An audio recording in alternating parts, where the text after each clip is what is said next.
নতুনদের সুযোগ করে দিতেই অবসরের সিদ্ধান্ত বলে জানালেন বাংলাদেশ ক্রিকেটের সেরা আবিষ্কার মাশরাফি বিন মুর্তজা। টি-20 ক্রিকেটের অধিনায়কের এই অবসরের সিদ্ধান্ত কেন? সাংবাদিকদের এমন প্রশ্নের জবাবে তিনি এই জবাবেই দিলেন। মঙ্গলবার দিনগত রাতে শ্রীলঙ্কার বিপক্ষে ম্যাচ শেষে সংবাদ সম্মেলনে মাশরাফি বলেন, যখন পিছনে তাকাই দেখি রুবেল নেই। আমার কারণে রুবেল হোসেন দলে নেই, তবে তার রেকর্ড ভালো।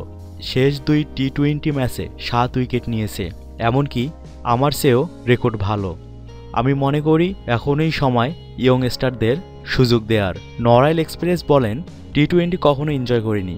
শেষ ম্যাচেও আমার পাওয়ার আর কিছুই নেই। একটা জায়গা ফাঁকা হলো, তরুণরা আসুক, তারা প্রস্তুত হতে পারবে।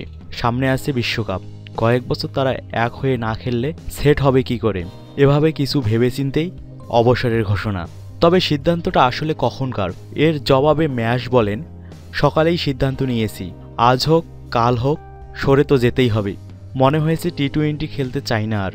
2 দিন পরে নেওয়া আর আজকে নেওয়া একই কথা, তাই কঠিন সিদ্ধান্তটা নিয়ে নিলাম।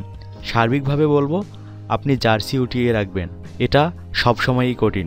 এ সময় কথা বলতে তাকে বারবার থামতে দেখা যায়। আবেগ সামলে উঠে সব প্রশ্নের উত্তর দেন এই ক্রিকেট তারকা। পাশাপাশি পরবর্তী অধিনায়কের প্রতি শুভকামনা জানান।